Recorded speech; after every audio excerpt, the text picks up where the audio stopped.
A lot of people move to Santa Clarita Valley for many, many reasons. Sometimes it's affordability.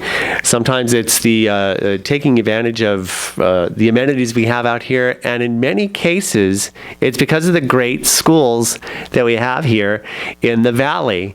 And one of the great school districts is Newhall School District, which encompasses this side of town. We're talking about Valencia, most part 91355, Newhall in this area, and also Stevenson Ranch.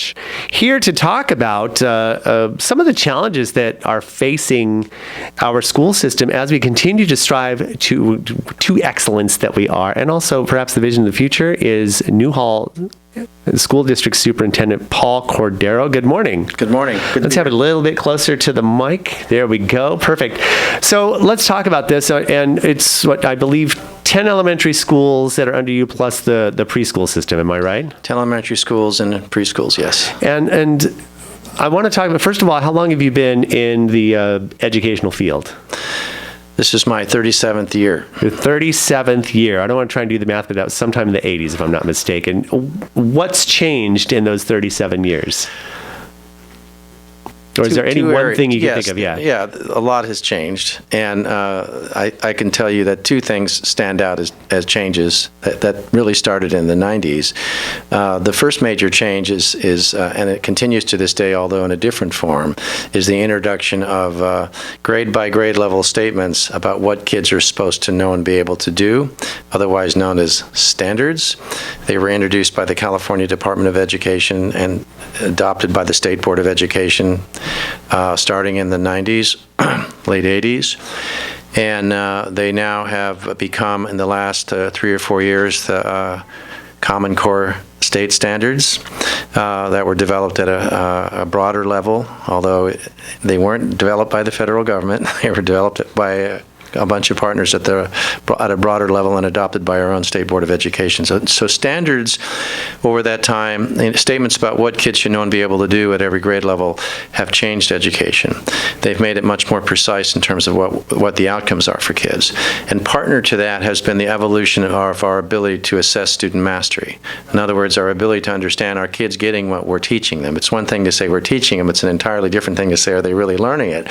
So along with the state standards that I alluded to, the earlier ones, 80s and 90s, was the onset of the California Standards Test under a system called Standardized Testing and Reporting Program, or STAR, which was introduced by the state. That yielded the introduction of the 1999 Public School Accountability Act, which yielded something called the Academic Performance Index, or API, which became pretty common among consumers of education in terms of ranking schools. So now, under these new standards, Common Core state standards, we have a new assessment system that was introduced last year and will be in its second year this spring, very soon, called the California Assessment of Student Performance and Progress. If you can handle that. It's a big step up for multiple choice testing that was part of the former system. There's still multiple choice, but it's a very what we call adaptive test. It takes kids up a level or down a level depending on how they're performing, and kids actually have to do a considerable amount of writing. So it is a pretty valid challenge to kids' ability to think, and that makes it pretty distinctly more rigorous than our former testing system. So standards and testing have been the two biggest changes in the evolution of education since I've been in it. Well, I would say, and it's important because prior to this, you had kids throughout, or at least the accusation that kids were getting passed on to the upper grade without having an understanding of whether or not they learned anything, what type of accountability did instructors have to really show that they've actually taught something. And yet, even still with these systems in place, because something had to be done, it's a little bit controversial, am I right? There are some parents and people out there who aren't necessarily thrilled with some of the way that these are going. And yet, it's something that needs to be done. I think reaching a consensus about how education should look for kids is a moving target. I think the proliferation of public school choice, following private school choice is kind of indicative of that. I don't want my child to have such an academically rigorous curriculum in kindergarten. That's always a big debate. Or I want my child to be more self-directed in his or her learning. you name it, there's different points of view. But, within our public education system within California, supported by the State Board of Ed and authorized by the legislature, there is this understanding that this is what children need to be able to do. I don't think anybody can disagree with the concept of teaching people to think. Exactly. And that's really the focus of our evolving system. Teach people to think, understand what's in front of our kids in the future. They have to be really good thinkers, good communicators, team players, and you know what? They have to understand where our economy is going in terms of careers, and they really focus on science and technology. And it starts at the elementary school level. Absolutely. Outstanding. What vision as far as what we see for the future of the Newhall School District? What are we seeing coming up in the next probably 5 or 10 years? Yeah. Well, on behalf of our system, I want to say that we believe in staying the course for what matters most for kids. It's easy to change course or to start things that are considered really cool or trendy. But for elementary kids, remember, we're talking about foundational skills. And foundational skills means a parent should expect that their child learn to read with some fluency by the end of first grade.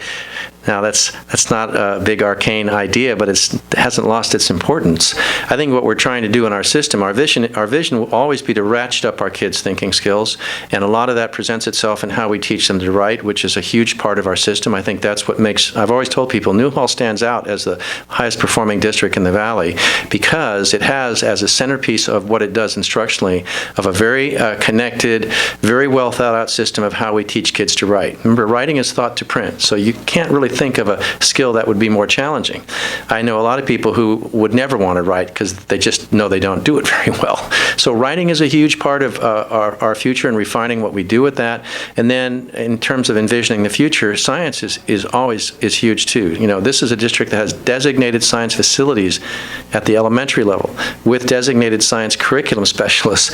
And we have a lot going on right now to realize the future of science instruction through allocated resources by the board to put all that in the right direction.